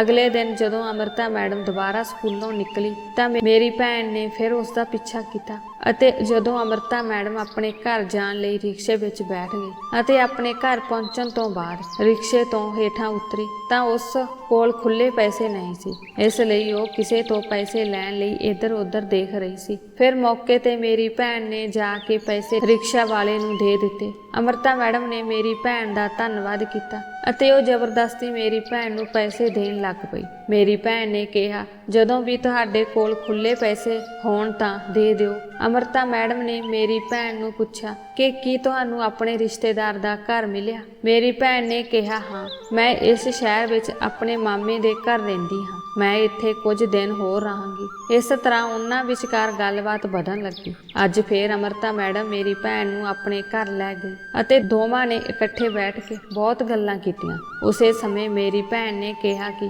ਤੁਸੀਂ ਮੇਰੇ ਤੋਂ ਉਮਰ ਵਿੱਚ ਵੀ ਵੱਡੇ ਹੋ, ਪਰ ਇਸ ਸ਼ਹਿਰ ਵਿੱਚ ਮੈਂ ਆਪਣੇ ਮਾਮੇ ਤੋਂ ਇਲਾਵਾ ਕਿਸੇ ਨੂੰ ਨਹੀਂ ਜਾਣਦੀ। ਇੱਥੇ ਆਉਂਦਿਆਂ ਹੀ ਮੈਂ ਤੁਹਾਨੂੰ ਪਹਿਲੀ ਵਾਰ ਮਿਲੀ, ਇਸ ਲਈ ਮੈਨੂੰ ਤੁਹਾਡੇ ਨਾਲ ਗੱਲ ਕਰਨਾ ਬਹੁਤ ਵਧੀਆ ਲੱਗਾ ਕਿ ਅਸੀਂ ਦੋਵੇਂ ਇੱਕ ਦੂਜੇ ਦੇ ਦੋਸਤ ਬਣ ਸਕਦੇ ਹਾਂ। ਅੰਮ੍ਰਿਤਾ ਮੈਡਮ ਨੇ ਮੁਸਕਰਾ ਕੇ ਕਿਹਾ, ਮੇਰੇ ਬਹੁਤ ਸਾਰੇ ਦੋਸਤ ਹਨ, ਪਰ ਤੂੰ ਮੇਰੀ ਧੀ ਵਰਗੀ ਹੈ। ਹਾਂ, ਮੈਂ ਤੈਨੂੰ ਆਪਣੀ ਦੋਸਤ ਬਣਾ ਸਕਦੀ ਹਾਂ, ਕਿਉਂਕਿ ਰਿਸ਼ਤਿਆਂ ਵਿੱਚ ਫਰਕ ਪੈ ਜਾਂਦਾ ਹੈ, ਪਰ ਦੋਸਤਾਂ ਵਿੱਚ ਕਦੇ ਕੋਈ ਫਰਕ ਨਹੀਂ ਪੈਂਦਾ। ਇਸੇ ਤਰ੍ਹਾਂ ਦੋਵੇਂ ਰੋਜ਼ ਕਿਸੇ ਨਾ ਕਿਸੇ ਬਹਾਨੇ ਇੱਕ ਦੂਜੇ ਨੂੰ ਮਿਲਣ ਲੱਗੇ। ਅੰਮ੍ਰਿਤਾ ਮੈਡਮ ਮੇਰੀ ਭੈਣ ਤੋਂ ਕਾਫੀ ਪ੍ਰਭਾਵਿਤ ਸੀ। ਹੁਣ ਹਰ ਦੂਜੇ ਜਾਂ ਤੀਜੇ ਦਿਨ ਮੇਰੀ ਭੈਣ ਕਿਸੇ ਨਾ ਕਿਸੇ ਬਹਾਨੇ ਉਹਨਾਂ ਦੇ ਘਰ ਜਾਂਦੀ ਸੀ। ਉਹਨਾਂ ਵਿਚਕਾਰ ਚੰਗੀ ਗੱਲਬਾਤ ਸ਼ੁਰੂ ਹੋ ਗਈ। ਇੱਕ ਦਿਨ ਮੇਰੀ ਭੈਣ ਨੇ ਕਿਸੇ ਬਹਾਨੇ ਅੰਮ੍ਰਿਤਾ ਮੈਡਮ ਨੂੰ ਪੁੱਛਿਆ ਕਿ ਮੇਰੇ ਮਾਮੇ ਦਾ ਬੇਟਾ ਇਸ ਸ਼ਹਿਰ ਵਿੱਚ ਪਤਾ ਨਹੀਂ ਕਿਹੜੇ ਸਕੂਲ ਵਿੱਚ ਪੜ੍ਹਦਾ ਹੈ, ਜਿੱਥੇ ਸਕੂਲ ਦੇ ਅਧਿਆਪਕ ਕਾਲਜ ਵਿੱਚ ਹਨੇਰਾ ਕਰਨ ਤੋਂ ਬਾਅਦ ਬੱਚਿਆਂ ਨੂੰ ਕਲਾਸ ਵਿੱਚ ਪੜ੍ਹਾਉਂਦੇ ਹਨ। ਨਾਲ ਹੀ ਮੇਰੀ ਭੈਣ ਨੇ ਉਸ ਨੂੰ ਪੁੱਛਿਆ ਕਿ ਤੁਸੀਂ ਇਸ ਬਾਰੇ ਕੀ ਸੋਚਦੇ ਹੋ? ਉਹ ਅਜਿਹਾ ਕਿਉਂ ਕਰਦੇ ਹਨ? ਤੁਸੀਂ ਵੀ ਇੱਕ ਅਧਿਆਪਕ ਹੋ, ਸ਼ਾਇਦ ਤੁਹਾਨੂੰ ਇਸ ਬਾਰੇ ਕੁਝ ਪਤਾ ਹੋਵੇ। ਸਾਡੀ ਯੋਜਨਾ ਇਹ ਸੀ ਕਿ ਅੰਮ੍ਰਿਤਾ ਮੈਡਮ ਖੁਦ ਆਪਣੇ ਬਾਰੇ ਦੱਸਣ ਕਿ ਉਹ ਉਹੀ ਅਧਿਆਪਕ ਹੈ ਜੋ ਹਨੇਰੇ ਵਿੱਚ ਬੱਚਿਆਂ ਨੂੰ ਪੜ੍ਹਾਉਂਦੀ ਹੈ। ਮੇਰੀ ਭੈਣ ਦੀਆਂ ਗੱਲਾਂ ਦੇ ਜਵਾਬ ਵਿੱਚ ਅੰਮ੍ਰਿਤਾ ਮੈਡਮ ਨੇ ਸਿਰ ਮੁਸਕਰਾ ਕੇ ਵਿਸ਼ਾ ਹੀ ਬਦਲ ਦਿੱਤਾ। ਅਗਲੇ ਕੁਝ ਦਿਨਾਂ ਤੱਕ ਮੇਰੀ ਭੈਣ ਨੇ ਬਹਾਨੇ ਬਣਾਉਣਾ ਸ਼ੁਰੂ ਕਰ ਦਿੱਤੇ। ਉਹ ਹਨੇਰੇ ਵਿੱਚ ਪੜ੍ਹਾਉਣ ਵਾਲੀ ਅਧਿਆਪਕ ਦਾ ਬਾਰ-ਬਾਰ ਜ਼ਿਕਰ ਕਰਨ ਲੱਗੀ ਅਤੇ ਫਿਰ ਇੱਕ ਦਿਨ ਅੰਮ੍ਰਿਤਾ ਮੈਡਮ ਨੇ ਆਖਰ ਇਸ ਰਾਜ ਤੋਂ ਪਰਦਾ ਚੁੱਕ ਦਿੱਤਾ। ਇੱਕ ਦਿਨ ਸ਼ਾਮ ਨੂੰ ਮੇਰੀ ਭੈਣ ਅਤੇ ਅੰਮ੍ਰਿਤਾ ਮੈਡਮ ਇਕੱਠੇ ਬਾਜ਼ਾਰ ਗਏ ਅਤੇ ਬਾਜ਼ਾਰ ਵਿੱਚ ਹੀ ਦੋਵਾਂ ਨੇ ਇੱਕ ਰੈਸਟੋਰੈਂਟ ਵਿੱਚ ਬੈਠ ਕੇ ਕੁਝ ਖਾਣ ਦੀ ਯੋਜਨਾ ਬਣਾਈ ਤੇ ਉਹ ਦੋਵੇਂ ਬੈਠ ਕੇ ਇੱਕ ਦੂਜੇ ਨਾਲ ਗੱਲਾਂ ਕਰ ਰਹੇ ਸੀ। ਫਿਰ ਅਚਾਨਕ ਅੰਮ੍ਰਿਤਾ ਮੈਡਮ ਨੇ ਕਿਹਾ ਕਿ ਮੈਂ ਤੁਹਾਨੂੰ ਉਸ ਹਨੇਰੇ ਵਿੱਚ ਪੜ੍ਹਾਉਣ ਵਾਲੀ ਗੱਲ ਬਾਰੇ ਦੱਸਾਂ। ਮੇਰੀ ਭੈਣ ਇਹ ਸੁਣ ਕੇ ਬਹੁਤ ਖੁਸ਼ ਹੋਈ ਕਿ ਇੰਨੀ ਮਿਹਨਤ ਤੋਂ ਬਾਅਦ ਅੱਜ ਰਾਜ ਤੋਂ ਪਰਦਾ ਉੱਠਣ ਵਾਲਾ ਸੀ। ਉਸਨੇ ਕਿਹਾ ਕਿ ਹਾਂ, ਮੈਂ ਇਸ ਬਾਰੇ ਜਾਣਨਾ ਚਾਹੁੰਦੀ ਹਾਂ। ਤਾਂ ਅੰਮ੍ਰਿਤਾ ਮੈਡਮ ਕਹਿਣ ਲੱਗੀ, ਅਸਲ ਵਿੱਚ ਮੈਂ ਹੀ ਉਹ ਅਧਿਆਪਕ ਹਾਂ ਜਿਸ ਕੋਲ ਤੁਹਾਡੇ ਮਾਮੇ ਦਾ ਪੁੱਤਰ ਪੜ੍ਹਦਾ ਹੈ। ਹਾਲਾਂਕਿ ਮੇਰੀ ਭੈਣ ਨੂੰ ਇਹ ਪਤਾ ਸੀ, ਪਰ ਉਸਨੇ ਇਹ ਸੁਣ ਕੇ ਹੈਰਾਨੀਜਨਕ ਪ੍ਰਤੀਕਿਰਿਆ ਦਿੱਤੀ। ਫਿਰ ਅੰਮ੍ਰਿਤਾ ਮੈਡਮ ਕਹਿਣ ਲੱਗੀ ਕਿ ਅਸਲ ਵਿੱਚ ਜਦੋਂ ਇਹ ਸਕੂਲ ਬਣਿਆ ਸੀ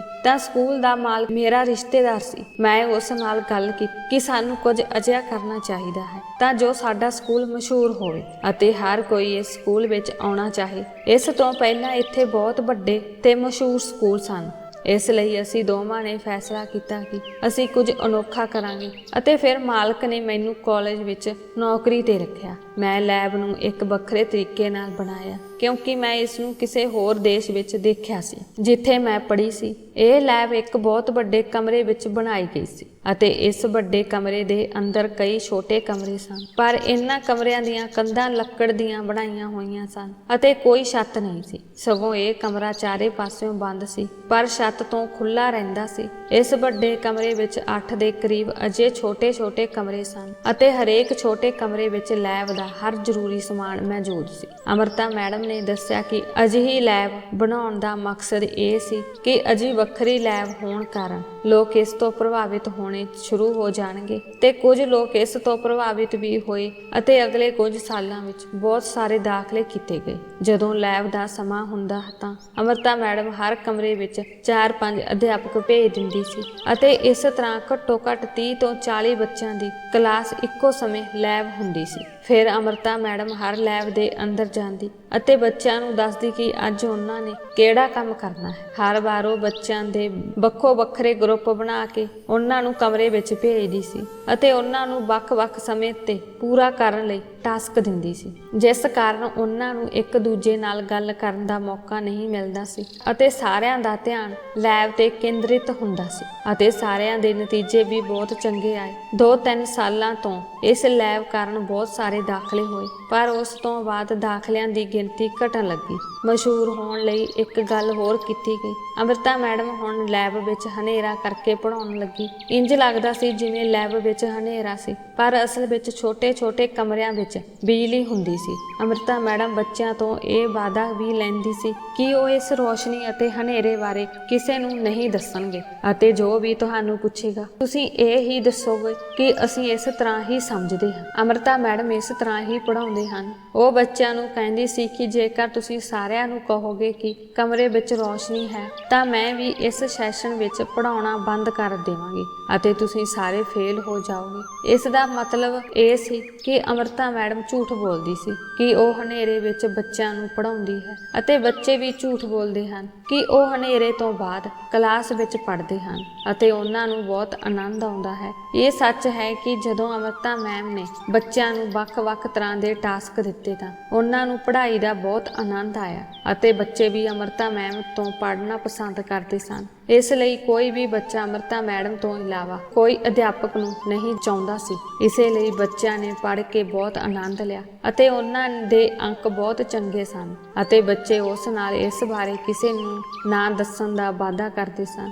ਅਤੇ ਅੰਮ੍ਰਿਤਾ ਮੈਡਮ ਨੇ ਇਹ ਗੱਲ ਸਕੂਲ ਦੇ ਪ੍ਰਿੰਸੀਪਲ ਨੂੰ ਵੀ ਨਹੀਂ ਦੱਸੀ ਸੀ ਕਿਉਂਕਿ ਇਹ ਰਾਜ ਸਿਰਫ ਬੱਚਿਆਂ, ਅੰਮ੍ਰਿਤਾ ਮੈਡਮ ਅਤੇ ਸਕੂਲ ਦੇ ਵਿਦਿਆਰਥੀਆਂ ਵਿਚਕਾਰ ਹੀ ਸੀ। ਇਹ ਗੱਲ ਪ੍ਰਿੰਸੀਪਲ ਨੂੰ ਵੀ ਨਹੀਂ ਦੱਸੀ ਗਈ ਕਿਉਂਕਿ ਹੋ ਸਕਦਾ ਹੈ ਕਿ ਉਹ ਇਹ ਰਾਜ ਕਿਸੇ ਹੋਰ ਸਕੂਲ ਨੂੰ ਵੇਚ ਦੇਵੇ। ਇਸ ਤਰ੍ਹਾਂ ਹੌਲੀ-ਹੌਲੀ ਇਹ ਗੱਲ ਫੈਲਣ ਲੱਗੀ ਕਿ ਸਕੂਲ ਦੇ ਅਧਿਆਪਕ ਹਨੇਰੇ ਕਮਰਿਆਂ ਵਿੱਚ ਪੜ੍ਹਾਉਂਦੇ ਹਨ ਅਤੇ ਲੋਕ ਆਪਣੇ ਬੱਚਿਆਂ ਨੂੰ ਇਸ ਸਕੂਲ ਵਿੱਚ ਦਾਖਲਾ ਕਰਵਾਉਂਦੇ ਤਾਂ ਜੋ ਉਹਨਾਂ ਨੂੰ ਸੱਚਾਈ ਦਾ ਪਤਾ ਲੱਗ ਸਕੇ। ਪਰ ਅੱਜ ਤੱਕ ਕਿਸੇ ਵੀ ਵਿਦਿਆਰਥੀ ਨੇ ਸੱਚਾਈ ਕਿਸੇ ਨੂੰ ਨਹੀਂ ਦੱਸੀ ਅਤੇ ਹੁਣ ਹੋਰ ਸਕੂਲਾਂ ਤੋਂ ਬੰਦ ਹੋਣ ਤੋਂ ਬਾਅਦ ਇੱਥੇ ਦਾਖਲਿਆਂ ਦੀ ਗਿਣਤੀ ਦੁੱਗਣੀ ਹੋ ਗਈ ਹੈ। ਇਹ ਜਾਣ ਕੇ ਮੇਰੀ ਭੈਣ ਹੈਰਾਨ ਰਹਿ ਗਈ। ਉਸ ਤੋਂ ਬਾਅਦ ਉਹ ਬੜੀ ਮੁਸ਼ਕਲ ਨਾਲ ਘਰ ਪਹੁੰਚੀ ਅਤੇ ਮੈਨੂੰ ਸਾਰੀ ਸੱਚਾਈ ਦੱਸੀ।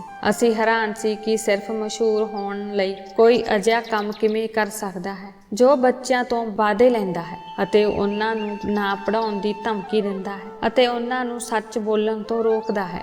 ਅਗਲੇ ਦਿਨ ਮੈਂ ਸਕੂਲ ਗਈ ਅਤੇ ਪ੍ਰਿੰਸੀਪਲ ਨੂੰ ਸਾਰੀ ਸੱਚਾਈ ਦੱਸੀ। ਫਿਰ ਮੈਨੂੰ ਪਤਾ ਲੱਗਾ ਕਿ ਸਕੂਲ ਦੇ ਪ੍ਰਿੰਸੀਪਲ ਨੇ ਇਹ ਸਭ ਜਾਣਨ ਦੀ ਜ਼ਿੰਮੇਵਾਰੀ ਮੈਨੂੰ ਇਸ ਕਰਕੇ ਦਿੱਤੀ ਸੀ ਕਿਉਂਕਿ ਅਮ੍ਰਿਤਾ ਮੈਡਮ ਦਾ ਸਾਥ ਦੇਣ ਵਾਲੇ ਸਕੂਲ ਦੇ ਮਾਲਕ ਦੀ ਮੌਤ ਹੋ ਗਈ ਸੀ ਤੇ ਨਵਾਂ ਮਾਲਕ ਇਸ ਰਾਜ ਬਾਰੇ ਜਾਣਨਾ ਚਾਹੁੰਦਾ ਸੀ। ਇਸ ਲਈ ਉਸ ਨੇ ਮੈਨੂੰ ਇਹ ਜ਼ਿੰਮੇਵਾਰੀ ਦਿੱਤੀ ਸੀ। ਇਹ ਕੰਮ ਮੇਰੇ ਤੋਂ ਬਿਨਾਂ ਹੋਰ ਕੋਈ ਨਹੀਂ ਕਰ ਸਕਦਾ ਸੀ ਕਿਉਂਕਿ ਸਿਰਫ ਮੈਨੂੰ ਹੀ ਸਾਰੀਆਂ ਜਮਾਤਾਂ ਵਿੱਚ ਸਫਾਈ ਲਈ ਜਾਣ ਦੀ ਇਜਾਜ਼ਤ ਸੀ। ਉਸੇ ਦਿਨ ਪ੍ਰਿੰਸੀਪਲ ਨੇ ਮੈਨੂੰ ਦੱਸਿਆ ਕਿ ਸਕੂਲ ਮਾਲਕ ਨੇ ਮੈਨੂੰ 1 ਲੱਖ ਰੁਪਏ ਦਾ ਚੈੱਕ ਦਿੱਤਾ ਹੈ ਅਤੇ ਉਸਨੇ ਮੇਰਾ ਬਹੁਤ ਧੰਨਵਾਦ ਕੀਤਾ ਹੈ ਅਤੇ ਹੁਣ ਮੈਨੂੰ ਮਹਿਸੂਸ ਹੋਇਆ ਕਿ ਮੇਰੀ ਜ਼ਿੰਦਗੀ ਥੋੜੀ ਸੌਖੀ ਹੋ ਜਾਵੇਗੀ। ਪਰ ਉਸ ਤੋਂ ਬਾਅਦ ਮੇਰੇ ਨਾਲ ਇੱਕ ਅਜਿਹਾ ਹਾਦਸਾ ਹੋਇਆ ਜਿਸ ਬਾਰੇ ਮੈਂ ਕਦੇ ਸੋਚਿਆ ਵੀ ਨਹੀਂ ਸੀ। ਉਹ ਦਿਨ ਤਾਂ ਸੁਖਾਵਾਂ ਬੀਤ ਗਿਆ ਪਰ ਅਗਲੇ ਦਿਨ ਜਦੋਂ ਮੈਂ ਸਕੂਲ ਗਈ ਤਾਂ ਮੇਰਾ ਭਰਾ ਜਦੋਂ ਵਾਪਸ ਆਇਆ ਤਾਂ ਚੁੱਪ ਸੀ। ਮੈਂ ਉਸ ਨਾਲ ਗੱਲ ਕਰਨ ਦੀ ਕੋਸ਼ਿਸ਼ ਕਰਦੀ ਰਹੀ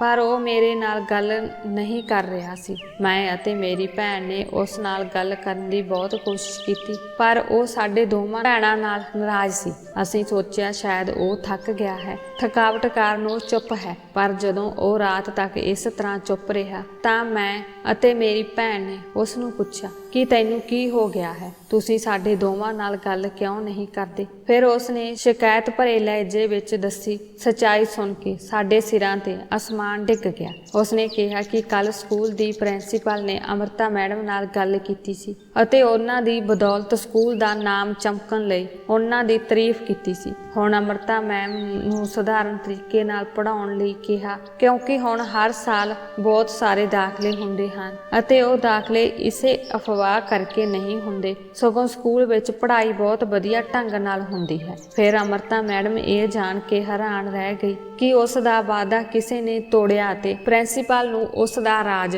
ਕਿਸੇ ਨੇ ਦੱਸਿਆ। ਫਿਰ ਉਸ ਨੇ ਪ੍ਰਿੰਸੀਪਲ ਨੂੰ ਪੁੱਛਿਆ ਅਤੇ ਪ੍ਰਿੰਸੀਪਲ ਨੇ ਦੱਸਿਆ ਕਿ ਇਹ ਸੱਚਾਈ ਸਾਨੂੰ ਸਕੂਲ ਦੀ ਸਫਾਈ ਕਰਮਚਾਰੀ ਕਲਪਨਾ ਨੇ ਦੱਸੀ ਸੀ ਕਿਉਂਕਿ ਉਸ ਨੂੰ ਨਹੀਂ ਪਤਾ ਸੀ ਕਿ ਮੈਨੂੰ ਸੱਚਾਈ ਦਾ ਪਤਾ ਕਿਵੇਂ ਲੱਗਿਆ ਅਤੇ ਸ਼ਾਇਦ ਉਸ ਨੂੰ ਇਹ ਵੀ ਨਹੀਂ ਪਤਾ ਸੀ ਮੇਰਾ ਭਰਾ ਵੀ ਇਸੇ ਜਮਾਤ ਵਿੱਚ ਪੜ੍ਹਦਾ ਹੈ। ਪਰ ਅਮ੍ਰਿਤਾ ਮੈਡਮ ਚੰਗੀ ਤਰ੍ਹਾਂ ਜਾਣਦੀ ਸੀ ਕਿ ਮੇਰਾ ਭਰਾ ਉਸ ਦੀ ਜਮਾਤ ਵਿੱਚ ਪੜ੍ਹਦਾ ਹੈ। ਇਸ ਤੋਂ ਬਾਅਦ ਉਸ ਨੂੰ ਮੇਰੇ ਭਰਾ ਤੇ ਸ਼ੱਕ ਹੋ ਗਿਆ ਸੀ ਕਿ ਸ਼ਾਇਦ ਉਸ ਨੇ ਮੇਰਾ ਵਾਅਦਾ ਤੋੜਿਆ ਹੈ ਅਤੇ ਹੋ ਸਕਦਾ ਹੈ ਕਿ ਉਸ ਨੇ ਇਹ ਰਾਜ਼ ਆਪਣੀ ਭੈਣ ਨੂੰ ਦੱਸਿਆ ਹੋਵੇ। ਇਸ ਤੋਂ ਬਾਅਦ ਉਸ ਦੀ ਭੈਣ ਨੇ ਪ੍ਰਿੰਸੀਪਲ ਨੂੰ ਸਾਰੀ ਸੱਚਾਈ ਦੱਸੀ। ਉਸਨੇ ਮੇਰੇ ਭਰਾ ਨੂੰ ਕਿਹਾ ਕਿ ਤੁਸੀਂ ਆਪਣਾ ਵਾਅਦਾ ਤੋੜ ਦਿੱਤਾ ਹੈ, ਇਸ ਲਈ ਹੁਣ ਮੈਂ ਤੁਹਾਨੂੰ ਆਪਣੀ ਕਲਾਸ ਵਿੱਚ ਨਹੀਂ ਪੜ੍ਹਾਵਾਂਗੀ ਭਾਵੇਂ ਤੁਸੀਂ ਫੇਲ ਹੋ ਜਾਓ। ਇਸ ਲਈ ਮੇਰਾ ਭਰਾ ਬਹੁਤ ਉਦਾਸ ਸੀ ਕਿਉਂਕਿ ਉਸ ਨੂੰ ਵਿਗਿਆਨ ਜ਼ਿਆਦਾ ਪਸੰਦ ਨਹੀਂ ਸੀ। ਪਰ ਅਮ੍ਰਿਤਾ ਮੈਡਮ ਦੇ ਪੜ੍ਹਾਉਣ ਦੇ ਤਰੀਕੇ ਕਾਰਨ ਉਸ ਨੂੰ ਸਭ ਕੁਝ ਸਮਝ ਆਉਣ ਲੱਗਾ ਸੀ। ਉਸ ਨੂੰ ਡਰ ਸੀ ਕਿ ਹੁਣ ਉਹ ਫੇਲ ਹੋ ਜਾਵੇਗਾ ਅਤੇ ਉਹ ਆਪਣਾ ਗੁੱਸਾ ਸਾਡੇ ਦੋਵਾਂ ਭੈਣਾਂ ਤੇ ਕੱਢ ਰਿਹਾ ਸੀ। ਮੈਨੂੰ ਪ੍ਰਿੰਸੀਪਲ ਤੇ ਬਹੁਤ ਗੁੱਸਾ ਆਇਆ। ਉਹਨਾਂ ਨੇ ਮੇਰਾ ਨਾਮ ਵਰਤਿਆ। ਅਗਲੇ ਦਿਨ ਮੈਂ ਪ੍ਰਿੰਸੀਪਲ ਨੂੰ ਇਸ ਬਾਰੇ ਦੱਸਿਆ। ਉਸ ਨੇ ਮੈਨੂੰ ਦੱਸਿਆ ਕਿ ਉਸ ਨੂੰ ਇਸ ਗੱਲ ਦਾ ਕੋਈ ਅੰਦਾਜ਼ਾ ਨਹੀਂ ਸੀ ਕਿ ਤੁਹਾਡਾ ਭਰਾ ਵੀ ਇਸੇ ਜਮਾਤ ਦਾ ਵਿਦਿਆਰਥੀ ਹੈ ਅਤੇ ਉਸ ਨੂੰ ਅਜਿਹਾ ਨੁਕਸਾਨ ਉਠਾਉਣਾ ਪਵੇਗਾ। ਪਰ ਉਸ ਨੇ ਕਿਹਾ ਕਿ ਉਹ ਇਸ ਬਾਰੇ ਅਮ੍ਰਿਤਾ ਮੈਡਮ ਨਾਲ ਜ਼ਰੂਰ ਗੱਲ ਕਰੇਗੀ। ਜਦੋਂ ਉਸ ਨੇ ਅਮ੍ਰਿਤਾ ਮੈਡਮ ਨੂੰ ਬੁਲਾ ਕੇ ਉਸ ਨਾਲ ਗੱਲ ਕੀਤੀ ਤਾਂ ਉਸ ਨੇ ਗੁੱਸੇ ਵਿੱਚ ਆ ਕੇ ਕਿਹਾ ਕਿ ਜਦੋਂ ਕਿਸੇ ਬੱਚੇ ਨੇ ਭਰੋਸਾ ਤੋੜਿਆ ਹੈ ਤਾਂ ਉਸ ਨੂੰ ਸਜ਼ਾ ਮਿਲਣੀ ਚਾਹੀਦੀ ਹੈ, ਨਹੀਂ ਤਾਂ ਉਹ ਅਸਤੀਫਾ ਦੇ ਦੇਵੇਗੀ। ਉਸ ਸਮੇਂ ਪ੍ਰਿੰਸੀਪਲ ਉਸ ਨੂੰ ਸਕੂਲ ਛੱਡਣ ਲਈ ਨਹੀਂ ਕਹਿ ਸਕਦੀ ਸੀ। ਇਸੇ ਲਈ ਇਸ ਮਾਮਲੇ ਵਿੱਚ ਉਸਨੇ ਆਪਣੇ ਹੱਥ ਖੜੇ ਕੀਤੇ ਕਿਉਂਕਿ ਉਹ ਇੱਕ ਬੱਚੇ ਦੇ ਭਵਿੱਖ ਲਈ ਪੂਰੇ ਸਕੂਲ ਦਾ ਭਵਿੱਖ ਦਾਅ ਤੇ ਨਹੀਂ ਲਗਾ ਸਕਦਾ ਸੀ। ਮੈਂ ਬਹੁਤ ਚਿੰਤਤ ਸੀ ਕਿ ਹੁਣ ਕੀ ਹੋਵੇਗਾ। ਇਹ ਗੱਲ ਖਤਮ ਹੋਣ ਤੋਂ ਬਾਅਦ ਜਦੋਂ ਅਸੀਂ ਘਰ ਗਏ ਤਾਂ ਮੈਂ ਆਪਣੀ ਭੈਣ ਨੂੰ ਸਾਰੀ ਗੱਲ ਦੱਸੀ। ਮੇਰੀ ਭੈਣ ਨੇ ਕਿਹਾ ਕਿ ਅਸੀਂ ਅਮ੍ਰਿਤਾ ਮੈਡਮ ਨੂੰ ਸਾਰੀ ਸੱਚਾਈ ਦੱਸ ਦਈਏ, ਫਿਰ ਸ਼ਾਇਦ ਸਾਡੇ ਭਰਾ ਦਾ ਭਵਿੱਖ ਬਰਬਾਦ ਹੋਣ ਤੋਂ ਬਚ ਜਾਵੇ।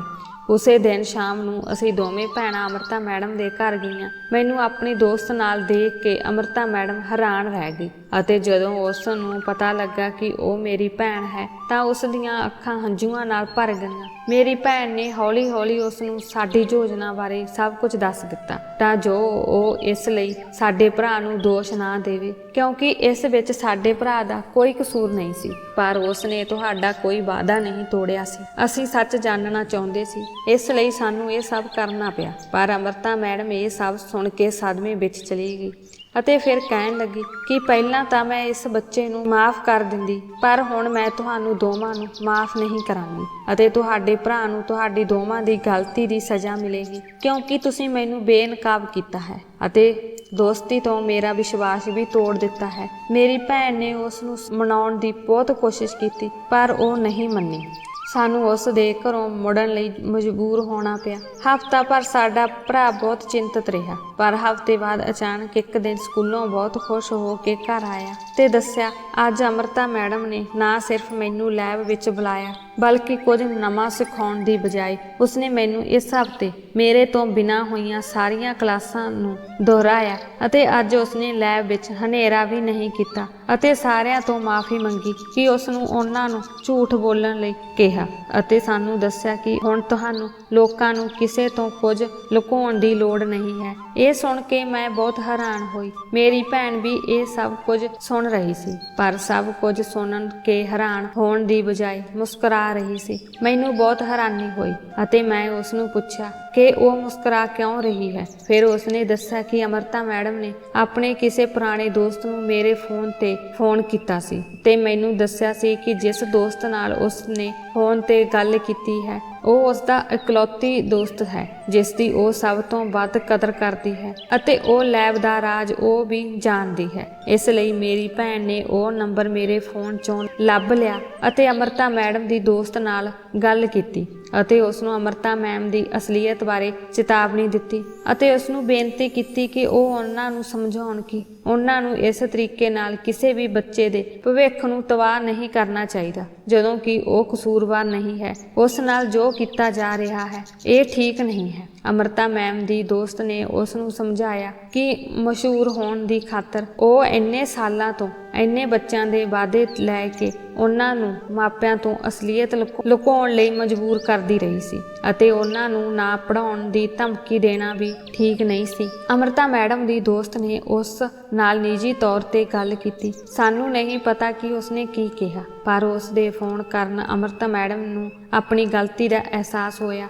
ਅਤੇ ਸਾਡੇ ਭਰਾ ਨੂੰ ਕਲਾਸ ਵਿੱਚ ਵਾਪਸ ਬੁਲਾਇਆ। ਸਾਨੂੰ ਇਹ ਵੀ ਪਤਾ ਸੀ ਕਿ ਲਾਲਚ ਵਿੱਚ ਕਿਸੇ ਦਾ ਭੇਤ ਖੋਲ੍ਹਣਾ ਸਹੀ ਨਹੀਂ ਹੈ, ਇਸ ਲਈ ਅਸੀਂ ਉਸ ਤੋਂ ਮਾਫੀ ਵੀ ਮੰਗ ਲਈ ਅਤੇ ਮੇਰੀ ਭੈਣ ਅਤੇ ਅੰਮ੍ਰਿਤਾ ਮੈਡਮ ਦੁਬਾਰਾ ਦੋਸਤ ਬਣ ਗਏ। ਲਾਲਚ ਇੱਕ ਭੈੜੀ ਬੁਰਾਈ ਹੈ, ਇਹ ਬਿਲਕੁਲ ਸਹੀ ਹੈ, ਪਰ ਅਸੀਂ ਆਪਣੀ ਸਥਿਤੀ ਨੂੰ ਸੁਧਾਰਨ ਲਈ ਇਹ ਰਾਜ ਜਾਣਨਾ ਚਾਹੁੰਦੇ ਸੀ। ਆਖਰ ਅਸੀਂ ਦੋਵੇਂ ਭੈਣਾਂ ਦਾ ਭਵਿੱਖ ਖਰਾਬ ਹੋ ਰਿਹਾ ਸੀ ਕਿਉਂਕਿ ਅਸੀਂ ਦੋਵਾਂ ਨੇ ਇੰਨਾ ਗਲਤ ਕੰਮ ਵਿੱਚ ਆਪਣੀ ਜਵਾਨੀ ਬਰਬਾਦ ਕਰ ਦਿੱਤੀ ਸੀ। ਜੇਕਰ ਸਾਡੇ ਮਾਪੇ ਜਿਉਂਦੇ ਹੁੰਦੇ ਤਾਂ ਅਸੀਂ ਇਹ ਕੰਮ ਕਦੇ ਨਾ ਕਰਦੇ। ਹੁਣ ਸਾਨੂੰ ਇਕੱਲੇ ਹੀ ਇਸ ਦੁਨੀਆ ਦਾ ਸਾਹਮਣਾ ਕਰਨਾ ਪਿਆ। ਸਖਤ ਮਿਹਨਤ ਕਰਨ ਦੇ ਬਾਵਜੂਦ ਅਸੀਂ ਦੋਵੇਂ ਆਪਣੀਆਂ ਇੱਛਾਵਾਂ ਪੂਰੀਆਂ ਨਹੀਂ ਕਰ ਸਕੇ ਅਤੇ ਫਿਰ ਸਾਡੇ ਛੋਟੇ ਭਰਾ ਦੀ ਪੜ੍ਹਾਈ ਦਾ ਖਰਚਾ ਵੀ ਸਾਡੇ ਸਿਰ ਹੀ ਪੈ ਗਿਆ। ਵਰਤਮਾਨ ਵਿੱਚ 1 ਲੱਖ ਪ੍ਰਾਪਤ ਕਰਨ ਤੋਂ ਬਾਅਦ ਸਾਡੀਆਂ ਬਹੁਤ ਸਾਰੀਆਂ ਸਮੱਸਿਆਵਾਂ ਹੱਲ ਹੋ ਗਈਆਂ ਹਨ। ਸਾਡਾ ਭਰਾ ਵੀ ਹੁਣ ਵੱਡਾ ਹੋ ਗਿਆ ਹੈ। ਅੰਮ੍ਰਿਤਾ ਮੈਡਮ ਨੇ ਸਾਡੇ ਭਰਾ ਨੂੰ ਚੰਗੀ ਸਿੱਖਿਆ ਦਿੱਤੀ ਹੈ। ਅਸਲ ਵਿੱਚ ਉਹ ਉਸ ਨੂੰ ਵੱਖਰੀ ਟਿਊਸ਼ਨ ਵੀ ਦਿੰਦੀ ਸੀ। ਹੁਣ ਭਰਾ ਨੂੰ ਵੀ ਛੋਟੀ ਜਿਹੀ ਨੌਕਰੀ ਮਿਲ ਗਈ ਹੈ ਜਿਸ ਤੋਂ ਉਹ ਵੀ ਕੁਝ ਪੈਸੇ ਕਮਾਉਣ ਲੱਗ ਪਿਆ ਹੈ। ਮੇਰੀ ਭੈਣ ਨੇ ਉਸ ਪੈਸੇ ਨਾਲ ਇੱਕ ਬੁਟੀਕ ਖੋਲ੍ਹਿਆ। ਉਸ ਦਾ ਬੁਟੀਕ ਵੀ ਚੰਗਾ ਚੱਲ ਰਿਹਾ ਹੈ ਅਤੇ ਮੈਂ ਸਕੂਲ ਤੋਂ ਸਫਾਈ ਦਾ ਕੰਮ ਛੱਡ ਦਿੱਤਾ ਅਤੇ ਆਪਣੀ ਭੈਣ ਨਾਲ ਬੁਟੀਕ ਤੇ ਕੰਮ ਕਰਨਾ ਸ਼ੁਰੂ ਕਰ ਦਿੱਤਾ। ਹੁਣ ਸਾਡੀ ਜ਼ਿੰਦਗੀ ਵਧੀਆ ਚੱਲ ਰਹੀ ਹੈ ਅਤੇ ਅਸੀਂ ਆਪਣੀ ਜ਼ਿੰਦਗੀ ਵਿੱਚ ਬਹੁਤ ਖੁਸ਼ ਹਾਂ। ਦੋਸਤੋ, ਮੈਨੂੰ ਉਮੀਦ ਹੈ ਕਿ ਤੁਹਾਨੂੰ ਸਾਡੀ ਕਹਾਣੀ ਪਸੰਦ ਆਈ ਹੋਵੇਗੀ। ਜੇ ਕਹਾਣੀ ਚੰਗੀ ਲੱਗੀ ਤਾਂ ਵੀਡੀਓ ਨੂੰ ਲਾਈਕ ਕਰੋ। ਜੇਕਰ ਤੁਸੀਂ ਚੈਨਲ ਤੇ ਨਵੇਂ ਹੋ ਤਾਂ ਚੈਨਲ ਨੂੰ ਸਬਸਕ੍ਰਾਈਬ ਕਰੋ ਅਤੇ ਹਾਂ, ਕਿਰਪਾ ਕਰਕੇ ਨੋਟੀਫਿਕੇਸ਼ਨ ਨੂੰ ਦਬਾਓ ਤਾਂ ਜੋ ਤੁਹਾਨੂੰ ਅਗਲੀ ਅਪਡੇਟ ਪਹਿਲਾਂ ਮਿਲ ਸਕੇ। ਧੰਨਵਾਦ।